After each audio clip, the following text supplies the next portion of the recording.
상하라는 작품은 가에 있었고 그거 말고 자도사가 아니지. 너무지 않을까요? 라는 건 너의 생각이고 난 선생님의 생각을 묻고 싶어. 이것을 계시나 수업 시간 때 저희는 안 봤어요. 딱 하나만 했어? 그러니까 그냥 가와 나를 비교하면서 하는 거 있잖아요. 이것을 맞고 가도 맞고 나도 맞고 이게 맞는 거. 그러니까 가만 확인하고 나는 확인 안 해요. 아 그런 식으로 했어? 다른 반도? 가만 가나 겹쳐 있는 건 그냥 가만 확인하고? 아 그래? 그럼 가만해야 되겠네. 알았어. 그럼 가만해서 내가 내일 할게. 가만해서.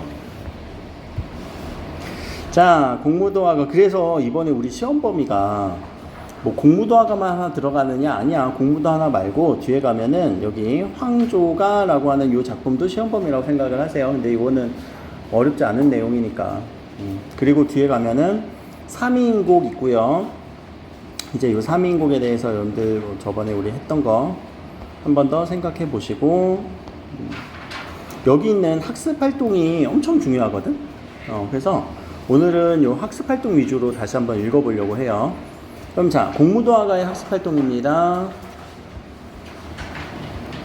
그럼 공무도화가의 학습 활동에서 우리가 뭘 찾아야 되냐라고 한다면 그냥 누구냐 인물에 대해서. 그럼 이때 이 인물은 누구야? 화자가 바라보는 대상이지. 화자가 바라보는 대상이지. 근데 이 대상이 뭐 이게 미친놈이라며. 네. 그래. 왜 미친놈이냐? 술 마시고 물에 빠져 죽었으니까. 근데 그 대상의 행동에 따라서 화자의 정서가 어떻게 돼? 달라지고 있잖아. 그치? 그 관계를 보라는 얘기예요. 그 님이 어떤 사람이냐라고 얘기를 했을 때는 그 대상에 따른 정서가 왔다 갔다 할 거니까. 처음엔 만류하잖아. 님이요, 강 건너지 마세요. 강을 건너시네. 아이고, 물에 빠져 죽으시네. 나 이제 어떡하냐? 라고 하는 거.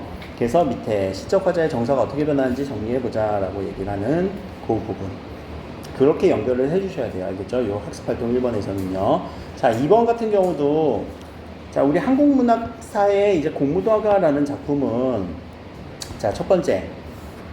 초기에 우리 고대 문학은 집단이 공유하는 정서예요. 집단이 공유하는 정서.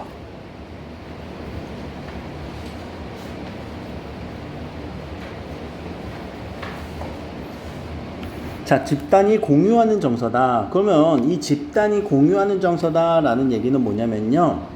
그냥 단체가 부를 수 있는 혹은 제의적 성격이라고도 얘기를 해요.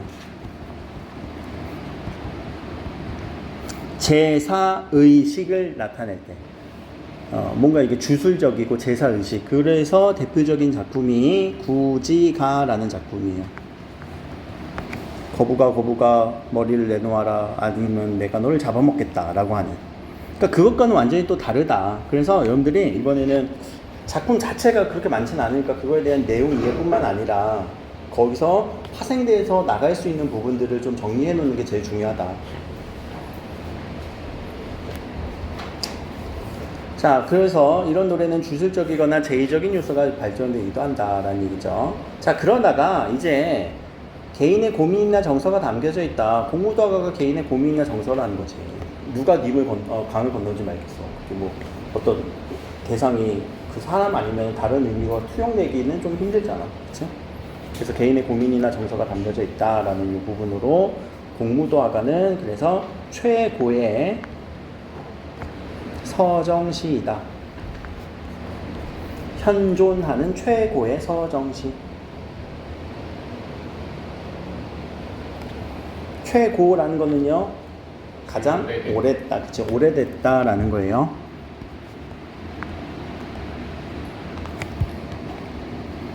근데 뭐 그렇다라고 했을 때는 몰라. 사실 그냥 해석 정도지. 해석. 자, 그리고 밑에 물이라고 하는 소재의 의미죠. 소재가 갖는 뭘 얘기한 거냐? 의미라고 했을 때는 우리가 비유적 의미도 있지만 기능적 역할도 있지만 이때는 상징성이에요. 시어의 상징성. 그래서 이 세 가지로 우리가 1행, 2행, 3행에서는 이렇게 읽힌다고 했었죠.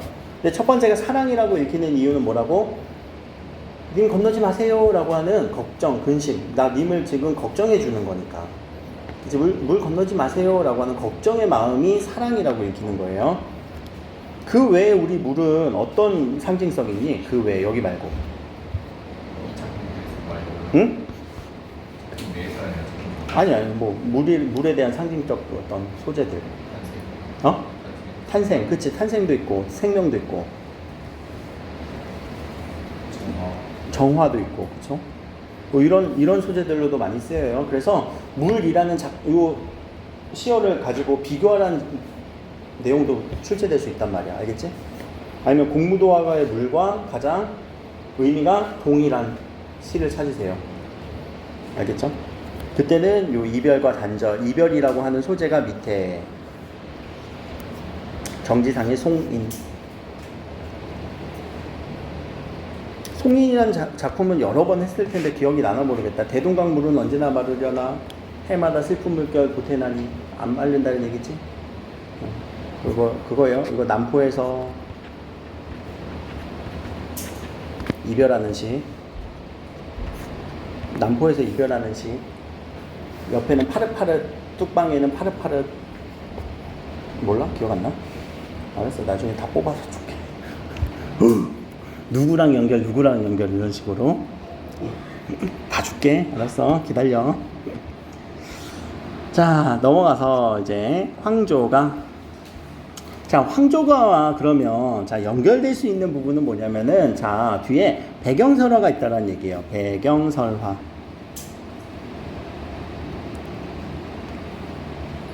그럼 배경설화라는 얘기는 뭐니? 그것의 어떤 이야기들, 노래와 함께 전해진 이야기. 그래서 이게 고대가요의 특징이다라는 얘기죠. 고대가요의 특징은 이런 배경설화와 함께 이야기들이 같이 전해진다. 왜냐면 옛날에 그 삼국사기라고 하는 그 책에서 우리가 다 발췌를 하는 거거든. 그래서 삼국사기는 그냥 작품만 실지 않아요.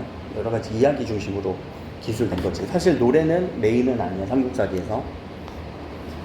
자, 그래서 그 노래와 이야기가 결합된 고대가요의 특징으로 황조가 묶을 수도 있고, 그리고 개인의 서정시이구나라는 거. 그래서 이 공무도화가도 현존하는 최고의 서정시라고도 얘기를 하는데, 황조가도 최고의 서정시라고도 얘기를 해요. 이거는 개인의 서정시. 근데 앞에서도 우리 공무도화가도 개인의 서정시로 해석을 한다라고 얘기를 한 거지. 근데 누가 지었는지는 정확하게 모르잖아. 그치? 그래서 요 황조가도 최고 아주 오래된 개인이 지은 창작시다 라고 얘기를 하기도 합니다. 그러니까 다 최고라는 단어들을 붙여줄 수는 있어. 근데 그게 뭘 얘기하는 건지. 공무도화가도 정서 얘기하는 거에 있어서는 가장 오래된 거예요. 알겠죠? 근데 누가 개인이 정확하게 지었는지 정확하게 모른다. 근데 황조가는 명확하지. 유리왕이 지었다. 유리왕은 고구려 이대왕이다. 그래서 헐벌나는 적개꼬리 암수사로 정답구나 외로워라 이내 몸은 네와 함께 돌아갈고 라고 해서 이런 시들에 대해서 우리는 그러면 해석은 전혀 안 어려울 거고 정서도 찾기 쉬울 거예요. 그러면서 이제 문학적 기법. 처음에는 어디부터 보고 있어요? 경치부터 보고 있어요. 그 다음에 정서를 이야기하고 있어요. 라고 하는 이런 패턴들. 꾀꼬리는 너무 행복해. 근데 나는 대비가 되고 있어. 자, 이럴 때 우리는 객관적 상관물에 대한 역할.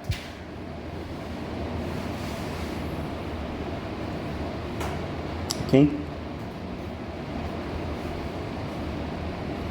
그래서 개인적 서정시다라고 하는 이 말, 개인 서정시, 가장 오래된 개인 서정시다라는 요 부분이 직접적으로 누구의 감정인데, 유리왕의 감정이라고. 그래서 최고의 개인 서정시다라고 하면은 요 황조가가 연결될 가능성이 높다.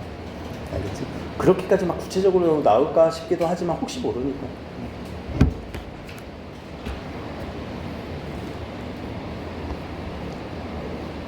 뒤와 함께 돌아갈 거라고 해서 이거는 뭐 한문이니까 모르겠지만 이렇게 물음표가 있으면 이건 서리법이죠.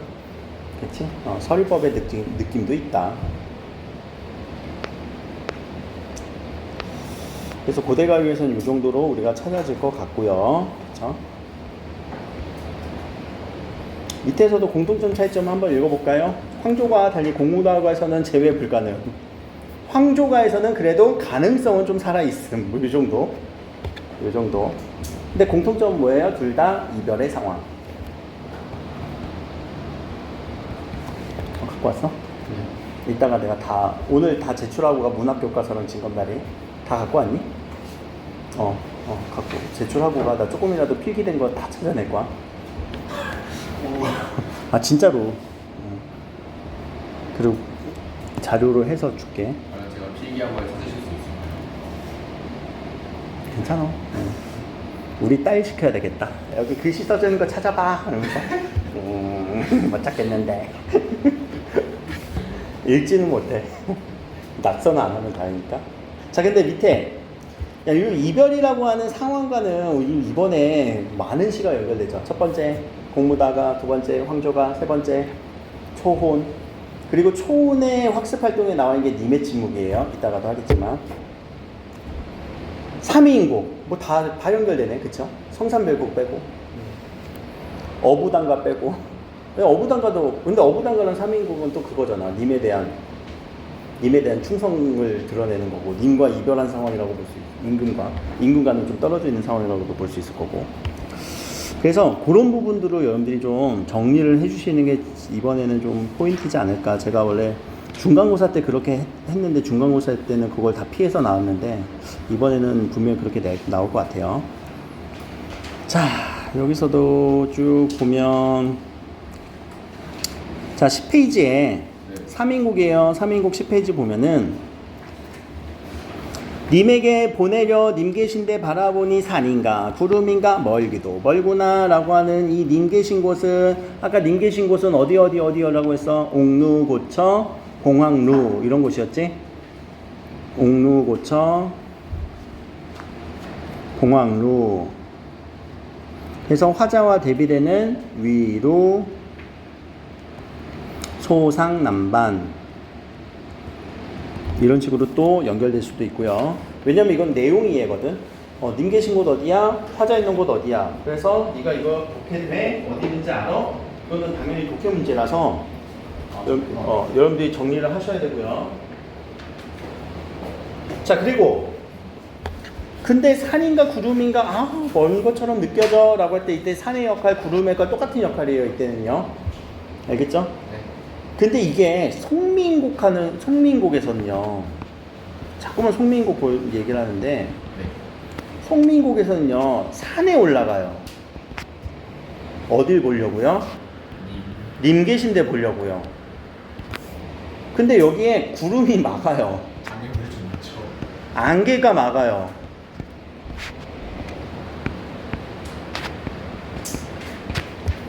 그러니까 이때 산은 오히려 더 적극적인 산이지. 왜? 님 계신데 보려는 산. 근데 이때 막았던 건 뭐야? 구름과 안개. 구름은 똑같은 역할이네. 그래서 산의 역할이 좀 다를 것이다, 송민곡에서. 송민곡도 전문을 다 읽을 수는 없어서 그냥 부분만 제가 자료화해서 동그라미 치고 넘어갈 거예요. 알겠죠? 네. 그거는 이제 시험 전주에, 다음 주에. 자, 그래서 간신으로 읽을 거다 라는 거고. 자, 밑에 누 위에 걸어두고 팔황이란 단어 얘들 알아도 돼. 팔황 뭐니? 팔황.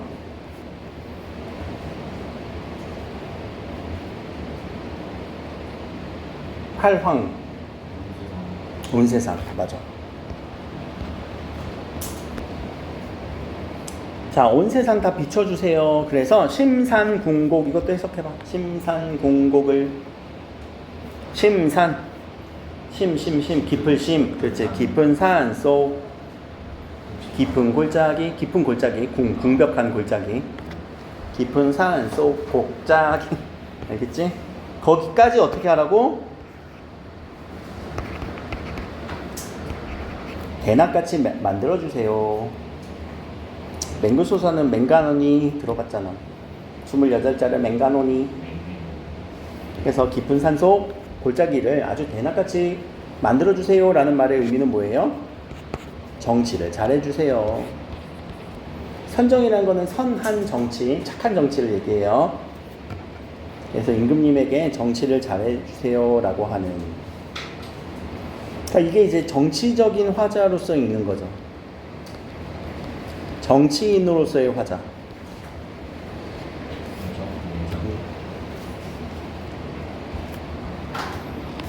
그러니까 특히 요 부분은 계절 언제 나왔었니? 파랑 다 비춰주세요. 그래서 심상공곡 다 대낮같이 만들어주세요. 계절. 약간 우리가 다 님에 대한 사랑 표현 여성적 화자가 대부분이지만 요 계절만 유독 정치인으로서의 모습이 많이 드러났어. 가을이에요. 가을. 그치? 그래서 그렇게도 물어볼 수 있단 말이야. 봄, 여름, 가을, 겨울 또는 뭐 본사, 결사 중에서 조금 이질감이 되는 부분들 찾으세요. 그런 얘기고, 자, 뒤로 가서. 자, 아까도 얘기했지만 3인곡의 형식적 특징은 장르상의 특징이죠. 장르는 가사예요. 가사의 특징 빨리 밑줄 치면 사음보 연속체. 운율이 있는 문장이에요. 그래서 길이 제한은 없습니다. 그리고 마지막에 시조와 종장과 비슷한 전격 가사가 3인곡. 그러지 않은 애들을 우리는 변격 가사라는 겁니다. 그래서 전격 가사 초기에는 전격 가사, 점점 변격 가사가 늘어나면서 후기에는 여성 화자도 늘어나고요. 길이가 매우 길어요. 근데 여기서는 다 초기의 특징을 그대로 갖고 있죠. 초기의 특징 뭐? 유교적 가치관 그리고 전격 가사.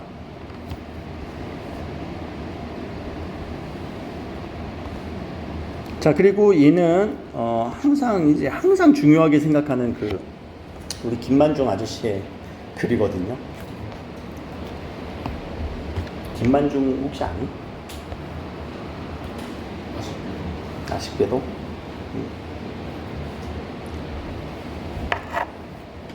김만중은 현대 사람 아니에요. 조선 사람이에요.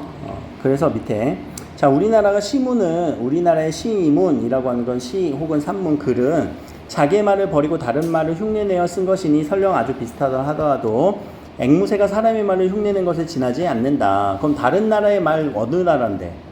다른 나라, 우리나라가 말 흉내낼 거 하나밖에 없지? 중국. 중국의 말을 흉내낸 거밖에 없어. 글을 짓는다고 하더라도.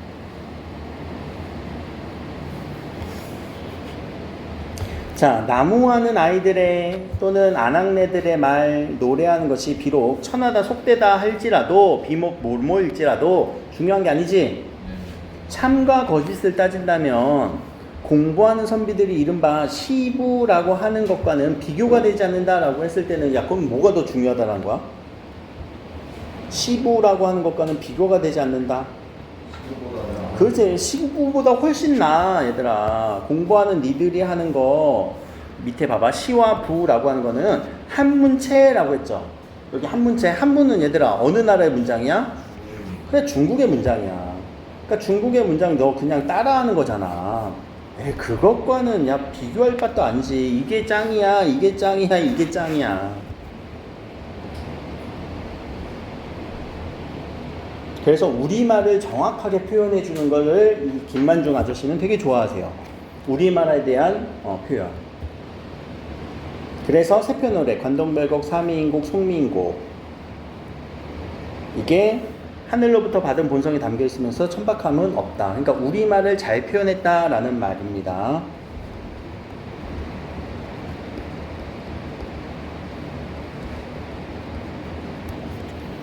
그러니까 괜한 한자성어 많이 쓰지 않고, 물론 우리가 읽기에는 한자가 많으니까 못 읽지만 옛날 기준으로 봤을 때는 문장 자체가 우리식 문장 구조잖아. 그렇죠? 자, 그런데 요 세 편 중에서도요, 관동, 삼위, 송미 중에서도 가장 칭찬을 많이 했던 거는요, 송미인곡을 가장 많이 칭찬을 해요.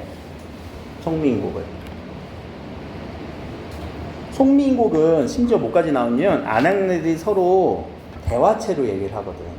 감녀와 을녀가 저기 가는 저 아각시 어디서 본 듯도 하더이구나 하고 얘기하니까 너구나, 안녕, 나 지금 어디 가는데 내 말 좀 들어봐. 그래서 썰을 길게 풀잖아. 그런 구조. 송민곡을 엄청 칭찬하지만 여기는 지금 3인곡이 있으니까 그 뒤에 부분을 빼버렸어요. 알겠지? 근데 그 뒷부분이 나와서 송민곡이랑 연결될 가능성은 충분히 있다. 그리고 송민곡은 심지어 한자성어가 별로 없어. 3인곡보다. 우리말 표현이 진짜 많아요. 3인곡은 지금 여러분들 한자성어가 조금 있으니까, 한자어가 많으니까. 근데 얘는 진짜 한자어도 별로 없어요. 자, 밑에 충신연주지사 무슨 말이라고요? 충신연주지사, 충성스러운 신하는 그리워합니다. 군주를. 그렇죠? 그래서 제목만 정과정, 곡이라고 나올 수도 있고 정과정이라고만 나올 수도 있다. 그래서 충신들의 노래들은 뭐 이 작품뿐만 아니라 여러 작품들이 나올 거니까 그거는 제가 제목 정도로는 정리해서 보여드릴게요. 자, 이제 뒤로 넘어가면 주몽신화는 이따가 같이 읽을 거고요. 주몽신화도 이제 자세히 분석해서 들어가야 되니까. 자, 초혼에 대한 얘기 또 한번 체크를 한번 해봅시다.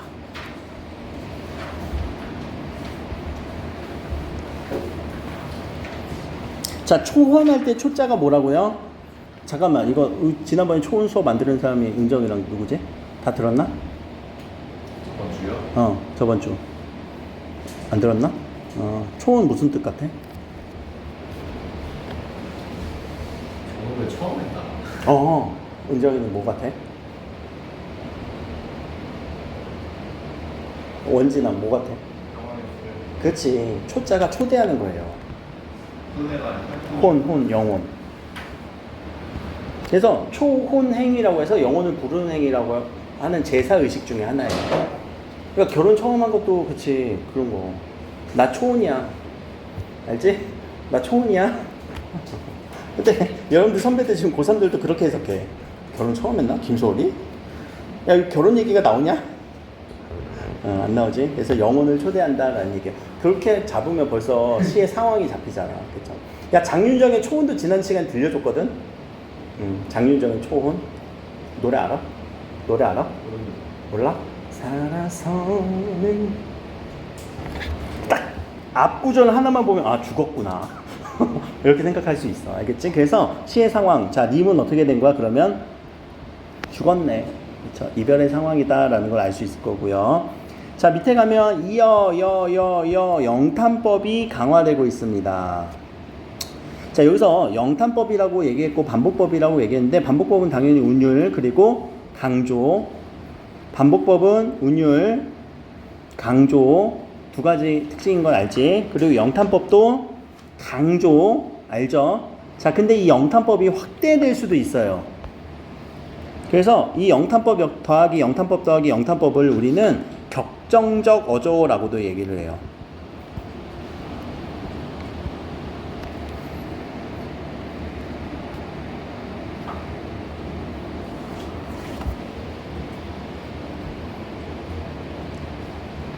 그래서 계속 이름을 부르잖아. 격하게 부르는 거야. 격한 감정을 담아서. 그래서 이렇게 이름을 부르는 행위가 초혼 행위다라고 얘기를 하고요. 요 복을 의미해서 고복행위다, 고복의식이다고도 얘기를 해. 좀 어려운 말로 고복의식이라고도 얘기를 합니다. 근데 일단 내용 자체가 이름 부르는 거다. 죽은 사람. 그래서 정통적인 상례 절차예요. 죽은 사람 보내고 우리가 초상을 치르는 거죠.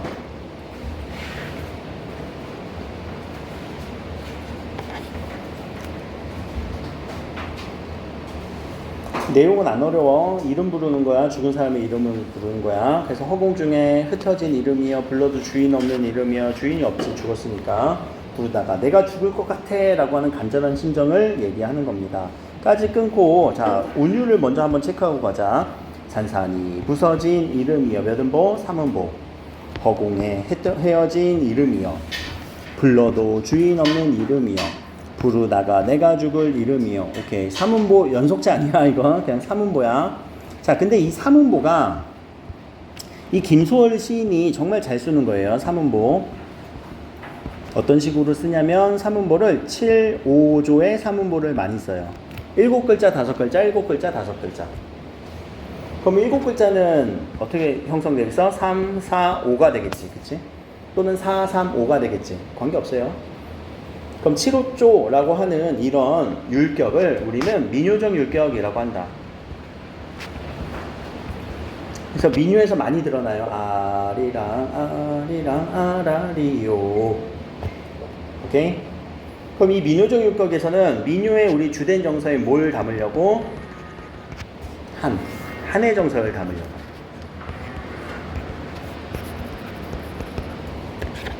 그러니까 한이라고 하는 거 여러분들 다 아쉬움 뭐 이런 것들 다 갖고 있죠. 내가 중간고사 때 한 문제만 더 맞췄을 거야. 그게 한이라고. 아 맞네. 하다가 먹었어. 어? 맞네. 하나만 더 맞출 거야. 뭐 그런 느낌의 한. 그렇죠? 그래서 한의 정서를 주로 표현하기 위해서 이런 민요적 율격을 쓴다. 그래서 음보와 관련된 거는 김소월시에서는 무조건 여러분들이 생각해 주셔야 된다라는 거. 자, 심중에 남아있는 말 한마디 끝끝내 하지 못했구나 라는 거는 이거 나 후회하는 건지는 잘 모르겠어 사실. 뭐 님을 사랑한다는 말을 뭐 고백하지 못했다라는 얘기는 사실 나는 뭐 일부 동의. 근데 일부는 좀 뭐 모르겠다. 근데 아쉬움은 남은 거지. 끝끝내 하지 못했던 건 후회는 아니고 아쉬움은 남은 거지. 그렇지? 아쉬움이 후회 아니에요? 맞아. 그래서 한의 정서라고. 근데 그 사람이 사랑하던 님이었는지 심중에 남아있는 말 한마디라고 했을 때 그 말 한마디가 맨 밑에 보면 사랑하던 그 사람이니까 아 진짜 사랑하던 어떤 여인을 얘기하는 건가요? 라고도 할 수 있는데 아니 아닐 수도 있잖아. 명확하게 나왔어 안 나왔어? 안 나왔어. 그치? 명확하게 안 나왔어. 명확하지 않다라고 꼭 생각을 해주셔야 돼요. 알겠죠? 이거 그냥 뭐 사랑하는 사람이거든. 왜냐면 뒤에 제가 실은 이것과 비교하려고 해요. 옛님을 따라가다 꿈에서 깨어 탄식함이라 이 시랑 비교를 해야 되기 때문에 제가 여기서 사랑하던 여인이다 라고 얘기를 안 하는 거예요. 아니 부모님일 수도 있잖아. 여러분들 부모님 사랑 안 해? 사랑하던 그 이름 부모님 아니야? 할머니일 수도 있잖아. 그치? 몰라. 그래서 그 말 한마디를 못했다라는 후회 정도로만 생각을 하시고 아 그래? 여인일 수도 있겠네, 연인일 수도 있겠네, 혹은 가족일 수도 있겠네, 뭐 등등. 알겠죠? 그래서 가장 중요한 건 아쉬움이 남았겠구나, 이 사람. 후회가 남았겠구나, 안타까움이 남았겠구나. 그래서 한의 정서를 표현한 거구나 라고 정도를 정리해 주세요. 알겠죠? 자, 붉은 해는 서산마루에 걸리었습니다. 서산은 어디라고요? 서쪽 산. 그럼 이제 저번에 안 들었던 사람들 위주로. 야, 마루는 어디니? 마루. 중간 아니 중간. 자, 마루. 자, 1번이 여기, 2번이 여기, 3번이 여기. 빨리 원준이. 마루 어디야? 붉은 해가 걸렸대. 아 그러면 2번 아니면 3번이네요. 2번 아니면 빨리 하나만 찍어. 3번? 은정이는? 3번 어떻게 알았냐? 둘 다. 마루라는 말은 꼭대기야. 네. 호두 맛의 꼭대기. 호두 마루. 그 의미야. 알겠지? 여기 걸려 있는 거야. 여기 걸려 있는 거야. 자, 이미지를 여러분들 그리라는 얘기예요, 항상. 알겠죠? 그래서 시간의 흐름, 하강의 이미지. 자, 그러다 보니까 사슴도 너무 슬퍼서 울어 감정이입하고 있죠.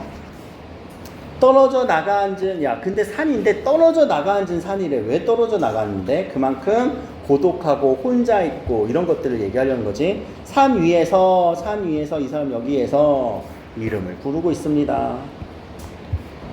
소라. 서름에 겹도록 부릅니다. 부르는 소리는 비껴갑니다. 어딜 비껴나가? 이 소리가 어딜 비껴나갈까? 뭐 대상은 없지만 님이 하늘에 있다면 그 하늘에서 비껴나가는 거겠지? 하늘에 닿을 수 없다라는 거. 자, 그래서 하늘과 땅 사이가 너무 넓어 라고 하는 거리감을 얘기하는 거지. 그러면 자, 화자와 대상 간에 뭐가 느껴져야 된다고요? 단절을 느끼셔야 된다는 얘기예요. 이 부분에서는. 그러다 보니 뭐가? 그래, 절망적. 자, 선체로 이 자리에 돌이 됩니다. 우리가 돌이 된다, 석이죠. 자, 누군가를 기다린다라는 거는 망이에요. 누구를 기다려? 남편을 기다려요. 그래서 망부석 설화를 차용했어요. 난 그렇게 해도 기다릴 거야 라는 얘기. 그렇게 어려운 시는 아니에요. 그래서 이 초혼이라는 글자 자체, 제목 자체를 알고 있어야 되고, 이 초혼과 올해 이게 수능 특강에 실린 문제거든. 그래서 초혼이랑 같이 실린 이별가라는 노래까지도 제가 다음 주에 같이 쭉 강독을 할 거예요. 자, 그러면 옆에 가서 이제 이 시를 같이 볼 건데, 옆에 학습 활동을 한번 먼저 봐봐. 자, 제가 분명히 이걸 사랑하던 사람이라고 좀 생각을 하지 말라는 얘기가, 자, 옛님을 따라가다 꿈에서 깨어 탄식합니다 라는 이 시가 김소월의 시거든요. 자기의 시를 조금은 바꿔서 또 쓴 거예요. 개작한 거예요. 그래서 그 전까지는 옛님이라고 여자의 이름을 분명하게 밝혔어. 그런데 개작을 통해서 지극히 개인적인 사건들을 이제 모두 삭제시키고요. 그래서 보편적인 그대로 승화됐습니다. 한 단계 업그레이드 됐습니다. 그러니까 이게 여인일지 연인일지 아니면 다른 누구일지 우리는 공감할 수 있는 보편적인 정서로 확대되었다라는 얘기예요. 그래서 제가 사랑하던 여자 이렇게 생각하지 말라는 얘기예요. 초원에서는 이 학습 활동의 의도가 그렇게 된 거예요. 그럼 여기도 한번 읽어볼까? 자, 붉은의 서산 위에 걸리고 그래 똑같이 나오지. 또 뿔몬 연근 사슴이의 무리는 슬피 울어요. 또 감정이 똑같이 되어 있죠. 둘러보면 떨어져 앉은 산, 혼자 있는 산. 그래서 차례 없이 어루어진 외로운 길을 나는 혼자서 걸었습니다. 불서럽게도 불서럽다는 건 그냥 서럽다라고 읽어주시면 돼요. 모신 그 여자의 사당에 위패가 걸려있는 사당이겠지. 늘 한자루 촉봄이 타 붙음으로 자 우두기 내가 서서 볼 때 몰아가는 말은 원앙소리 땡그란 거면 원앙소리라는 거는 밑에 방울소리야. 달려있는 동물들에 달려있는 당종칠의 남견의 휘장을 요거 홍색 칠한 남견 요거 어깨에 걸치는 그 휘장을 달고 그 가마한 채가 있었대. 지금이라도 이름 불러 찾을 수 있었으면 이라고 하는데 지금 찾을 수 없으니까 지나던이라고 했으니까 과거지.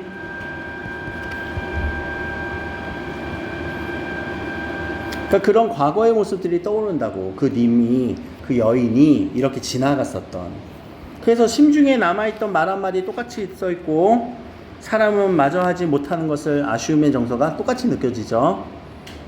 자, 오, 내 집에 헐진 물루 문 위에 자리 잡고 있던 그 여자의 화상이라는 거는 그림이에요. 자화상. 나의 가슴 속에 물조차 날것만은 오히려 나는 울고 있어요. 생각은 꿈꾼을 지어주니 꿈에서밖에 생각이 안 나. 그래서 바람이 나뭇가지를 스치고 가면 나도 바람결에 붙여버리고 말았으며 붙이다라는 거는 거기에 같이 붙어서 가다 이런 느낌이에요. 알겠죠? 보내다, 우리 편지를 붙이다 그 말 알지? 요 붙이다가 그거 있었잖아. 그거 양춘을 붙이다. 3인국에서 양춘을 붙여내요. 양춘을 붙여내요. 피어내요. 좀 다르구나. 이때는 보내다에 붙이고 양춘을 붙여내는 건 피어내다라는 단어고 3인국에서 알겠죠? 자, 그래서 요 작품 자체는 뭐 이렇게 우리가 독해라기보다도 김소월의 초원이 원래 요 시를 배경으로 썼구나. 근데 여기서는 그 여인에 대한 얘기를 쭉 썼지만, 그렇죠? 여인에 대한 얘기를 썼지만 초원은 그렇게 누구를 명시적으로 얘기하지 않음으로써 확장이 일어났구나, 보편적 정서로의 확장을 일으켰구나 라는 비교 대상으로 여러분들이 한번 읽어주시고, 정서는 똑같아요. 표현도 똑같아요. 그쵸? 상황도 똑같아요. 말 한마디 못했어. 자, 그러면 뒤에 가서는 여기 학습활동에서는 지금 시적 상황, 이거는 주제와 관련된 거고, 여러분들 주제 정리는 시의 상황 속에서 느껴지는 정서, 그쵸? 그리고 리듬감, 영탄법, 이런 표현법들이 쓰였다. 자, 돌이 된다라는 건 어떤 극한의 하늘 또는 한의 정서를 표현했다, 또는 이별의 정한이라고 할 때 여러분들 요 단어 처리에 정한, 한의 정서야. 알겠지? 이별의 정한은 한의 정서예요. 이별의 한의 정서. 그러니까 정한이라는 단어를 여러분들 처리가 잘 안 되는 경우가 있어서.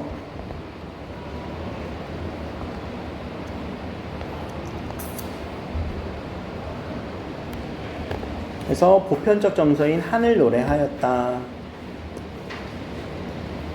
사문보다. 그리고 전통적 민요적 율격은 얘들아 몇 글자라고? 7, 5조. 그리고 밑에 있었던 작품이 아까 제가 좀 전에 봤던 거 학습활동. 그래서 밑에 여기 부분 봐요.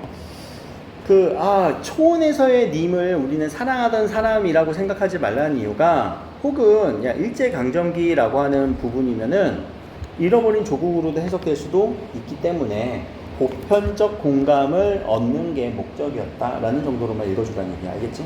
그러니까 너무 국한지어서 어떤 한 사람으로 생각해버리면 이런 해석이 불가하니까. 알겠죠? 일제강점기로 읽어주면 된다. 근데 그거 아니? 김소월이 나중에 친일 행동을 하는 거. 우리 되게 유명한 시인으로 읽어주잖아. 근데 나중에 친일적인 행동을 해갖고 또 시 활동도 되게 활발하게 한 것 같잖아. 작품, 시집은 딱 한 권밖에 안 나와. 근데 이제 그만큼 이제 유명하고 그만큼 우리가 또 즐겨 부르고 이러니까 많이 있는 거죠. 자, 여기 이제 님의 침묵이라고 하는 이 작품은요, 제가 뒤에다가 원문을 그대로 넣어놨어요. 원문이라기보다도 행을 좀 이렇게 잘 구분할 수 있게끔. 앞에는 이제 뭐 이것도 행이 구분이 잘 되어 있거든. 근데 행 단위로 좀 처리하려고. 그래서 한 줄이 최대한 안 끊기는 그걸 갖고 왔어. 한 줄이 최대한 안 끊기는 거. 앞에 거는 우리 교과서는 그래도 한 줄이 여기 두 줄 이렇게 쓰이는 경우가 많아서 최대한 안 끊기는 거지만 얘는 끊겨. 여기 부분, 여기 부분, 여기 부분. 요 두 가지 행은 그래도 두 줄에 걸쳐져서 엄청나게 길게 쓰였다. 그럼 자, 요거를 한 행이라고 치면은 이거 전체 몇 개 줄인지 한번 세어볼까? 몇 개의 행이니?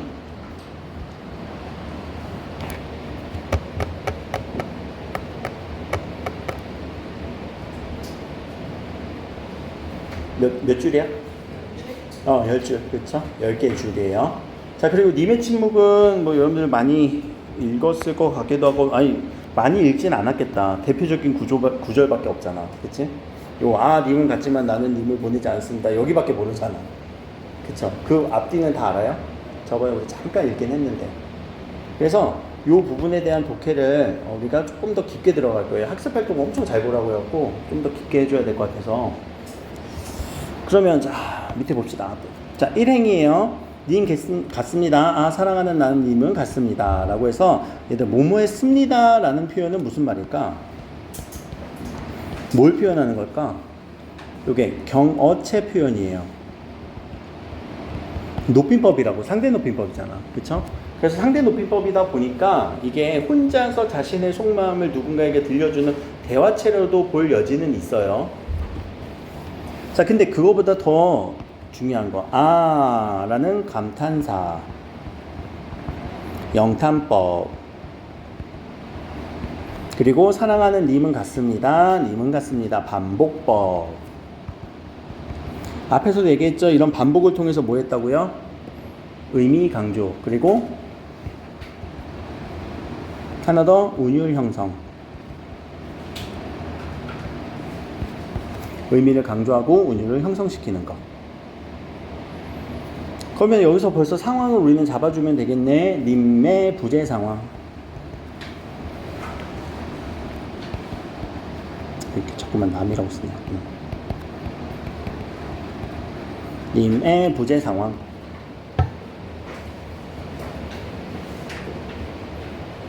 자, 밑에 푸른 산빛을 깨치고 단풍나무 숲을 향하여 난 적은 길을 걸어서 차마 떨치고 갔습니다.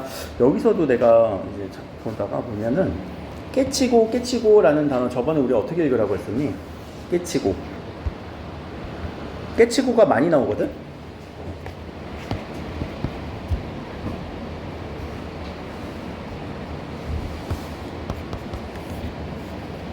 깨치고 무슨 느낌이 들어?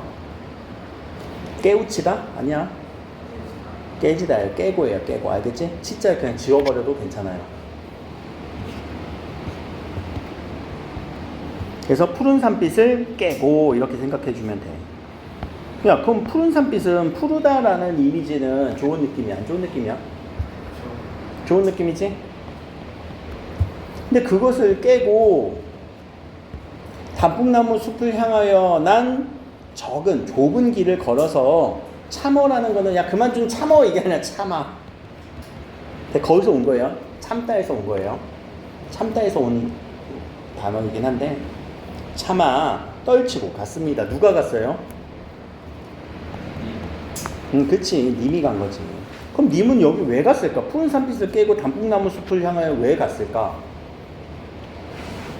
푸른 산빛은 되게 좋은 느낌이잖아. 그럼 단풍나무 숲이 더 좋았을까? 단풍나무 숲은 우리 잠깐 남겨두세요. 단풍나무 숲이라고 하는 소재의 의미는 나중에 우리 작가론적인 관점으로 해석을 할 거니까. 아무튼 자, 푸른 산빛은 그건 뭔데? 아직 몰라. 시어의 의미는 우리가 확실하게 모르는 거니까. 자, 삼행. 황금의 꽃같이 굵고 빛나던 옛 맹세는, 자, 주어는 옛 맹사지에 누구랑 맹세를 했겠어? 님과 나의 맹세겠지. 근데 걔가, 자, 직유법, 그쵸? 황금의 꽃 같았어요, 굳었어요, 빛났어요 라고 하는 이런 직유법을 통해서 상당히 강조하고 있었어. 그만큼 단단했다, 그만큼 빛났다, 그만큼 좋았다. 좋은 건 여기다 다 갖다 붙였지. 근데 그게 바뀌었대. 뭐가? 티끌이 됐대. 차디찬. 촉각적 이미지를 통해서 티끌이 됐대. 먼지가 돼버렸대. 그래서 한숨의 미풍, 아주 약한 바람에도 날아갔습니다 라고 했어. 그럼 우리의 맹세는 지금까지 남아있어? 없어? 없어졌어 라고 하는 의미의 강조죠. 그쵸? 그러니까 맹세조차도 약속조차도 지금 없어진 상황. 자, 근데 날카로운 첫 키스의 추억은, 키스라는 단어가, 이 한용운이 살았던 일제강점기 키스라는 단어를 보면 참 이 사람 표현이 참 멋있었네 라고 우리는 그렇게 생각해주세요. 물론 지금이야 너무 흔한 단어지만 봐봐, 키스도 아니고 키스 이렇게 써있잖아. 얼마나 강렬하게 썼니, 그치? 그래서 되게 세련되게 썼구나, 그 당시 기준으로. 근데 이게 나의 운명의 지침을 돌려놓을 때, 얘들아, 지침이라는 단어가 뭐야? 지침, 방향, 그쵸? 우리가 어떤 자신의 마음의 방향, 나침판할 때 그 침이잖아. 운명의 지침을 돌려낼 때 누구 때문에? 너 때문에, 님 때문에. 그러니까 님은 나의 운명을 바꿔놓고서는, 이 나쁜 놈이네. 뒤에 봐봐. 뒷걸음 쳐서 사라졌습니다, 님이. 그게 나쁜 놈이다. 자, 여기까지. 그래서 처음에 제가 혹시 몰라서 여기서 한번 끊을게요. 왜냐면 내용이 길어. 내용이 길면은 한 번에 이해하기 힘드니까.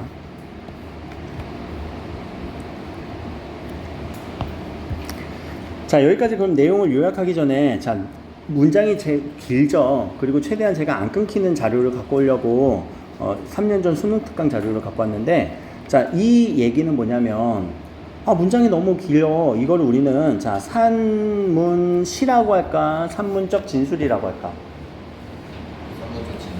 산문적 진술이라고 얘기를 하시면 돼요. 자, 산문시는 뭐냐면 그냥 시인데 그 자체가 산문인 거. 그럼 여기서는 산문시는 연도 없어요, 행도 없어요. 근데 산문적 진술은 연과 행이 있을 수 있다. 여기서는 지금 연은 안 나왔지만 행은 나눠졌지. 혹은 이거를 1년, 2년, 3년, 4년 이렇게 읽는 사람도 있어요. 하나를 하나의 연으로. 근데 그건 조금 너무 과한 것 같고. 그래서 산문적 진술이다. 산문적 진술은 문장 길게 느려뜨렸다고. 길게 썼다. 주어, 서술어, 목적어 다 확실하게 써주면서. 그럼 여기까지 내용. 님과 나, 화자인 나의 관계죠. 그 관계가 어떻게 됐다? 변화가 있었다. 그 관계의 변화로 님은 지금 현재 부재가 느껴진다. 이런 내용으로 요약해주면 될 것 같아요. 왜? 상황만 얘기했으니까. 슬프대? 슬픔은 느껴지지만 확실하게 지금 정서 표현된 건 없잖아. 슬퍼? 기뻐? 안타까워? 그런 거 없잖아. 그런 소설은 안 나왔잖아. 그래서 이런 상황을 제시하면서, 자, 밑에 나는 향기로운 님의 말소리에 귀먹었습니다. 꽃다운 님의 얼굴에 눈 멀었습니다. 얼굴이란 건 요 페이스. 이때는 이제 그 모음자 잘 안 지켜줬네. 그치? 지금 우리 얼굴 아니네. 이때가 얼굴. 지금이 더 잘 지켜주는 거지. 자, 향기로운 님의 말소리에 귀먹었어. 향기로운데 귀먹게 만들었고, 꽃다운 님의 얼굴인데 눈멀게 만들었어요. 이런 사람이 참 이상해. 그래서 이런 사람을 어떤 절대적 존재라고도 볼 수 있고요. 혹은 두 번째, 여기서 역설법이라고도 볼 수 있어요. 그러니까 향기로운데 귀 먹으면 이상하지. 꽃다운데 눈 멀면 이상하지. 그래서 어떤 역설적 표현과 함께 절대적 님에 대한 존재성을 부각시키는 행위이기도 합니다. 그러면 제가 여기 네 번째 줄에서 끄는 이유는, 자, 님과 나의 관계가 변화했어요. 근데 지금부터는 이제 누구에 대해서 중심으로 썼는지 봐봐. 나예요, 나. 이제 나를 중심으로 쭉 서술이 될 거예요. 그 다음 줄도 봐봐. 사랑도 사랑의 일이야. 만날 때 미리 떠날 것을 염려하고 경계한 것은 아니지만, 누가 염려하고 경계하지 않은 것은 아니한 것은 아니지만 이중부정이지? 그럼 긍정 처리하면 되겠네. 경계했대. 누가? 나. 화자인 내가, 그래, 이런 거 다 고려했었어. 경계했었어. 그런데 막상 이별을 겪어보니 어때? 뜻밖의 일이 됩니다. 논란 같습니다. 그리고 새로운 슬픔에 터집니다. 새로운 슬픔으로 계속 터지고 있는 거지. 계속 유유. 나의 감정을 계속 서술하고 있죠. 그래서 제가 네 번째 줄에서 끄는 거예요. 알겠죠? 요거는 뭐 끊을기야 네 번째 줄에서 끊을 수도 있고, 아니면 자 442 구조로 끊을 수도 있지만, 혹은 여기서 끊을 수도 있다. 그러나 우리 그러나가 나오면 어떤 느낌이 들어?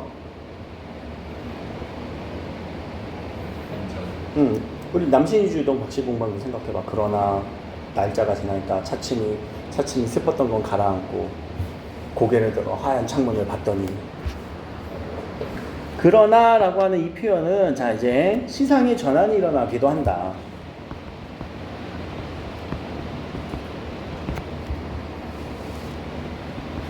그래서 시상의 전환 기준으로 보면은 여기서 끊는 것도 괜찮아요. 근데 크게 보면 442 구조로 볼 수도 있다라는 거. 그럼 앞에서는 어땠어? 계속 유유였잖아. 너무 슬펐어. 그럼 어떻게 슬펐는지 조금만 더 볼게요. 야, 사랑도 사람의 일이기 때문에 만날 때 미리 염려하는 거, 떠날 거 염려하기도 해. 라는 말을, 자, 이 사람이 이제 불교 신자라고 하는 한용운의 특징 첫 번째, 불교 신자예요. 그리고 독립운동가예요.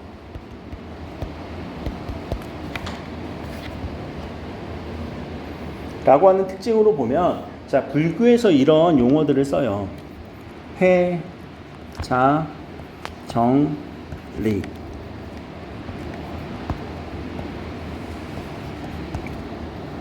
회는 모이다. 사람들이 모이면 이별은 정해져 있습니다. 우리도 오늘 이렇게 모였잖아. 그치? 근데 이제 다음에 또 이제 만날 걸 대비하면서 기약하면서 또 이별해야 되잖아. 그치? 그래서 회자 정리. 사람들이 모이면 이별은 정해져 있습니다. 그래서 나는 경계했거든. 불교에서 많이 쓰는 단어, 용어. 자, 그래서 막상 근데 이별을 겪어보니까 너무 놀랐어. 그래서 놀란 가슴은 새로운 슬픔으로 계속 연달아서 퍼져. 너무 슬퍼. 유유유유유유유.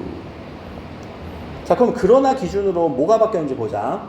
그러나 선생님 이별 얘기 계속 나오는데요. 근데 눈물인데 쓸데없는 눈물의 원천을 만들고 마는 것을 스스로의 사랑을 깨치는이 아니라 깨는, 치자가 들어가면 강조의 전미사예요.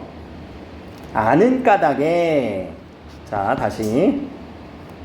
이별을 쓸데없는 눈물의 원천을 만들고 맙니다.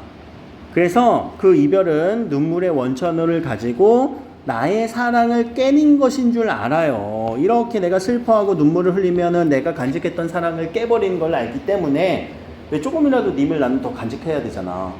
근데 슬퍼하면은 나의 사랑을 깨는 것인 줄 알기 때문에 걷잡을 수 없는 슬픔의 힘, 요 슬픔의 힘. 자, 안 슬프다는 얘기 아니야. 전환이라고 해서 안 슬프다는 얘기 아니야. 그거를 어디로 옮겼어?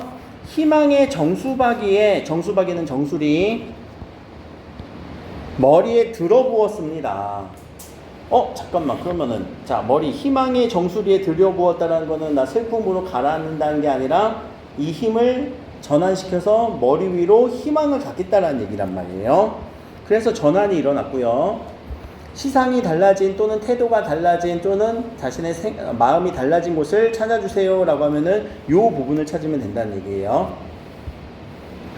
근데 이 부분은 앞에서 초운에서는 안 나오죠. 그럼 초운은 계속 슬프죠. 계속 슬프죠. 계속 슬프죠. 공무도화가도 계속 슬프죠. 그렇죠? 그렇게 좀 비교대조 하시라는 얘기고요. 자, 우리는 만날 때 떠날 것을 염려한 것 같이 아까 우리 회자 정리. 근데 떠나면 다시 만날 것도 알아 라는 얘기는요. 거자 필반.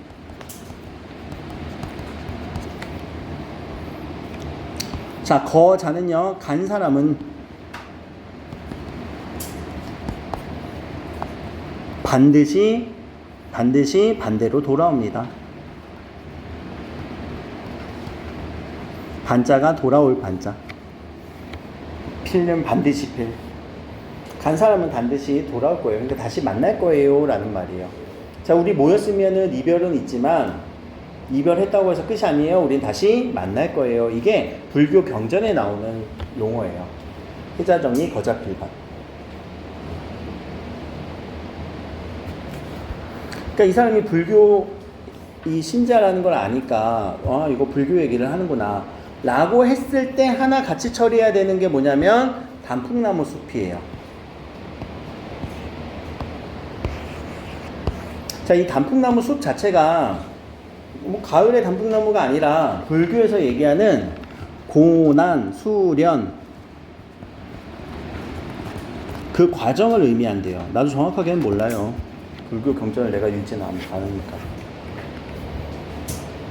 그 단풍나무라고 하는 이 의미가 고난과 수련의 과정, 해탈을 이루기 위한 그 과정. 여기 생윤한 사람, 윤사한 사람.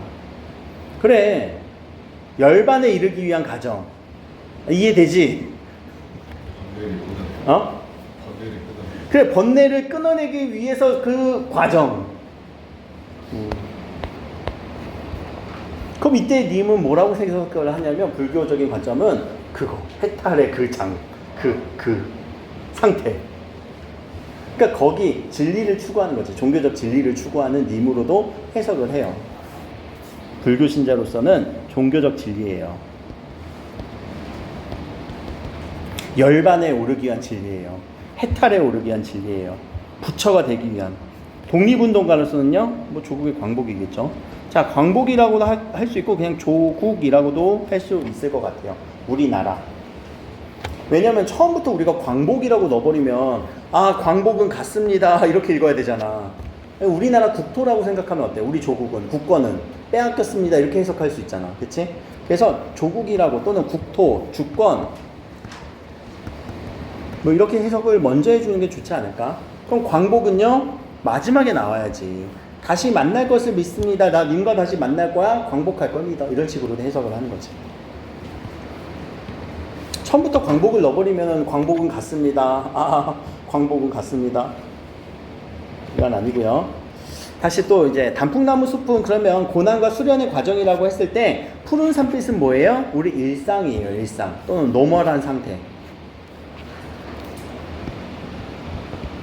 어떤 노멀한 상태, 그냥 평소의 상태. 평소에 너무 좋았는데 굳이 고난과 수련을 하려고 떠났대. 그치? 또는 일제강점기를 넣어볼까? 단풍나무 숲을 향하여 갔대. 고난과 수련의 과정이란 말이야. 지금 일제강점기가. 일제강점기가 단풍나무에 들어가겠지. 그럼 푸른 산빛은 한일합방이 되기 이전. 그렇게 읽어주면 될 것 같아요. 그래서 얘네들은 서로 대비를 해주셔야 된다는 얘기고. 자, 밑으로 가서 자, 여기부터 그럼 이때 영탄법인데, 자, 앞에서의 아와 뒤에서의 아가 달라. 둘 다 아이스 아메리카노인데 왜? 앞에서는 어떤 아야? 사랑하는 나이님 갔어 라고 하는 슬픔의 아지. 여기 완전 슬픔의 아거든. 어떡해, 나 사랑하는 나를 사랑하는 님이 갔어. 근데 밑에서의 아는 님 갔지만 나 님을 보내지 않았구나 라고 하는 깨달음의 아야. 역할이 완전 달라요. 알겠죠? 왜? 앞에서 시상의 전환이 일어났으니까 이미. 자, 님은 같지만 나는 이미 보내지 않았습니다. 대표적인 우리 이런 것은 무슨 법? 역설법.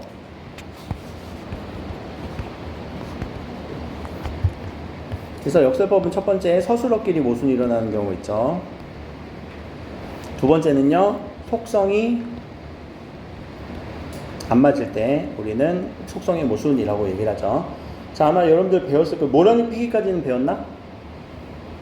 했었나? 학교 1학년 때 했었나? 언제 했지? 1학년 때 했었지? 여기서 역설법 찾아봅시다. 어디 있어요? 찬란한 슬픔의 봄. 여기가 역설법이에요. 왜? 찬란한 거 너무 반짝반짝 눈부셔. 근데 슬픔은 너무 슬픈 거야. 근데 그게 봄이라는 애가 다 갖고 있어. 찬란하고도 슬프대. 혹은 찬란한 슬픔이라고 서로 속성끼리 모순이 되고 있잖아. 그래서 여기가 역설법이고. 혹시나 이 전체를 가지고 물어보면 이거는 도치법으로 물어볼 수 있죠. 나는 아직 기다릴 테요. 뭘? 찬란한 슬픔의 봄이라고 하는 도치법.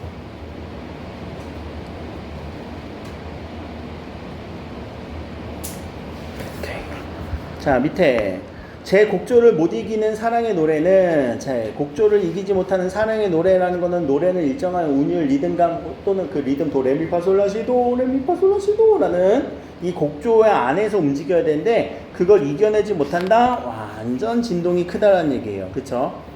도 레미파솔라시도를 넘어서는 곡조, 곡의 리듬감, 어조, 말투 이런 거 있잖아. 자, 그것을 못 이긴다는 거는 이거를 이겨내지 못해. 왜? 이 안에선 표현을 못하니까. 내 사랑은 그만큼 격정적이에요. 그만큼 엄청나게 강조를 해주는 말이에요.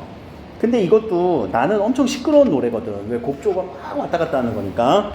누구랑 또 대비돼요? 님의 침묵과 대비가 되는 느낌이죠. 근데 님의 침묵하고 있어요. 근데 나의 사랑의 노래는 계속 돌고 있어요. 그럼 님은 침묵하고 있다라고 생각하는 거지 정신승리했네? 왜? 님은 있어 없어? 없어. 근데 나는 님을 보내지 않았어. 이렇게 생각을 해버렸으니까 그 앞에서. 그래서 님은 침묵하고 있다. 그래서 언젠가는 올 것이다. 만날 것이다. 그럼 이 얘기는 뭐야? 님의 부재를 슬퍼하고 있어? 아니, 슬퍼한 건 잠깐. 그래서 님과의 영원한 사랑을 얘기하고 있다.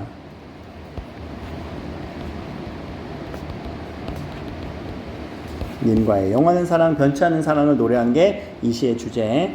자, 그리고 휩싸고 돌고 있습니다. 나의 마음이 이렇게 돌고 있대요. 라고 하는 거. 자, 그러면은 이건 뭐라고요? 나의 사랑의 노래라고 얘기를 했어요. 그럼 먼저, 사랑의 노래부터 처리하자. 사랑은 눈에 보여? 안 보여? 그렇지? 그럼 추상적 관념을 노래라고 하는 귀에 들리는 청각적 심상으로 어떻게 써? 구체화했지. 그치? 여기서 하나 더 들어간다. 노래가 돌고 있대. 돌고 있네. 진짜. 왜 이렇게 어렵냐. 청각적 심상을 돌고 있네. 오케이. 시각화. 이게 어디에 걸릴지 어떻게 알아. 근데 알고 가면 되잖아. 그치?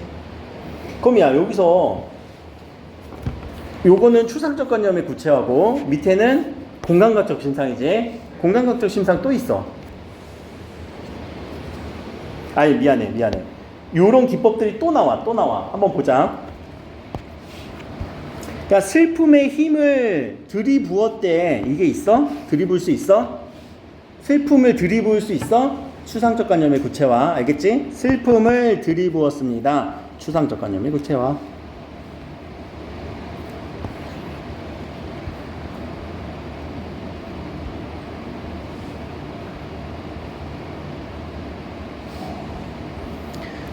봐봐. 향기로운 님의 말소리. 뭘 표현하고 싶은 거야? 향기야, 소리야? 표현하고 싶은 거. 이 사람이 얘기하고 싶은 건 뭐야? 소리야, 향기야? 소리지? 근데 소리인데 어떻대? 향기가 어때? 그럼 소리는 청각의 포각화.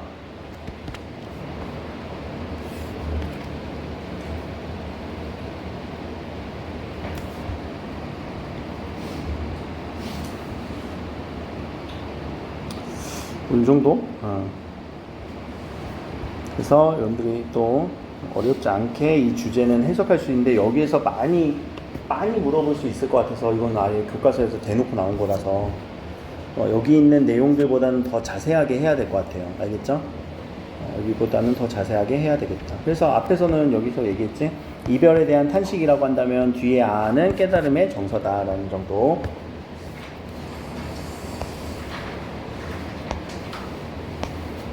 그리고 밑에 초혼 같은 경우는 그냥 계속 슬퍼요. 그냥 절망이에요. 근데 님의 침묵은요? 아니야, 나 그거 제 확신이야. 확신이 있는 거지. 님 다시 만날 거예요. 거자 필반할 거예요. 나는 님은 같지만 난 보내지 않았어요. 역설법도 나오고요. 이런 표현법에 대한 이야기, 그리고 주제에 대해서 화자에 대한 어떤 태도의 차이, 이런 것들이 한 번에 물어볼 수도 있을 것이다 라는 것까지 한번 보시고, 우리 이제 주몽신화를 같이 한번 읽어봅시다. 잠깐 쉬었다 갑시다.